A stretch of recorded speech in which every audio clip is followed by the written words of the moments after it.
Hi, I'm Grant. And I'm Tannen. We are Crystal Street Comics, and welcome to Thoughts from Crystal Street, where you get our thoughts from Crystal Street. It's as It's advertised, pretty really. much on the nose. Yeah, it's like the Whip and Nene song. You get exactly what the song tells you you're going to get. All right, so getting into our thoughts, I'm going to start with a little Marvel.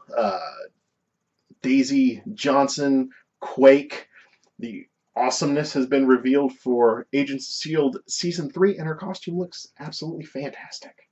Yeah, and I mean the costume looks, pretty much dead on to what I've seen of Mm-hmm. Quake from the comic books. Did I say Yeah. costume or Costume. comic? Yeah. It looks right. Yeah.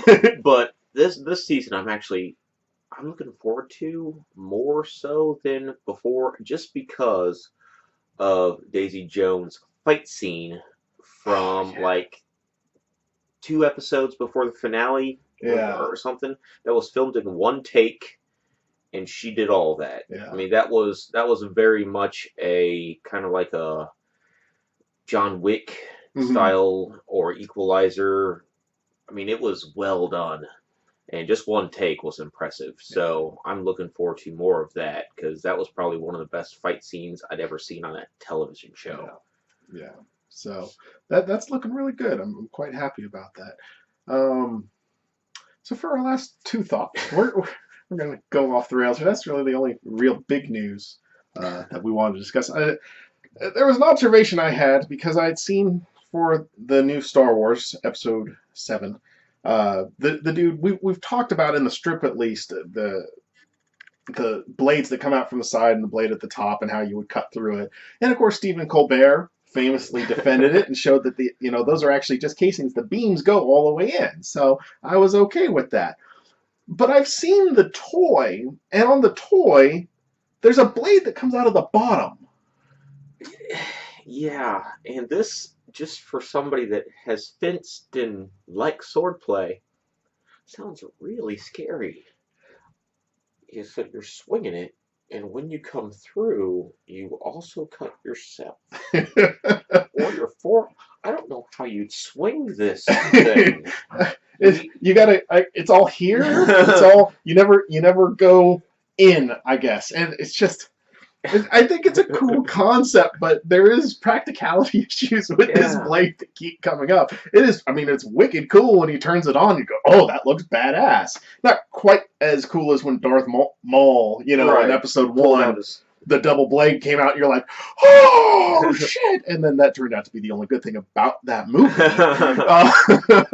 Um, again, when he had the blade come out and then the side blades, you're like, oh, that's kind of bitching. And now there's this reverse blade. It's like, is that gonna? I don't know. I just don't know. Yeah, I'm just thinking eventually. I mean, if they keep just trying to recreate the lightsaber just to make it cool and Mhm. just because it looks cool to have a blade coming out of the pummel of your lightsaber, the practicality is soon just going to turn into that Outcast video where Big Boy just grabs the actual Oh yeah. blade. Outcast, stronger than lightsabers. But yeah, we'll see. I We'll see. mean, uh, I've got nothing. I really no, I shouldn't, but I've got high hopes for Star Wars, and yeah, I trust Abrams. I trust we've talked about how he's going to do a lot of practical and things like that. So there's nothing for me to not trust about this movie, and the fact that the lightsaber is the one thing we keep nitpicking, I think that's okay. yeah. That's at least a good sign that we're having to nitpick the stupidity of a backwards blade. Mind you, when we find, if Abrams puts some kind of Jar Jar Binks character in there, then we'll ridicule him for that. But for now, you're safe. Yeah. All right, we're gonna move on just because I found this uh, just funny. I mean, I like Matt Damon, and Matt Damon right now is filming Bourne. It'll be his fourth Bourne movie.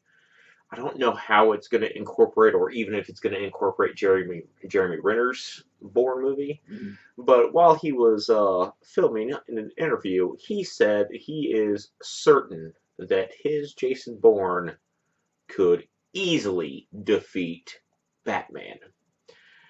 And he might be having some fun with his best friend Right. that is now playing Batman. But Matt, that's a stupid thing to say. I agree that you're Jason Bourne, and if it weren't for Matt Damon and uh, not Ludlum, Le- Liam. Doug Lyman, the director of the first one, when it had good camera work before Greengrass got a hold of it. If it weren't for your Bourne, then we would not have Daniel Craig's Bond. Yeah. It was pretty much a, hey, that's the world that spy action movies should be set in. And you nailed it. And Jason Bourne is incredibly resourceful and not a guy you want to fight.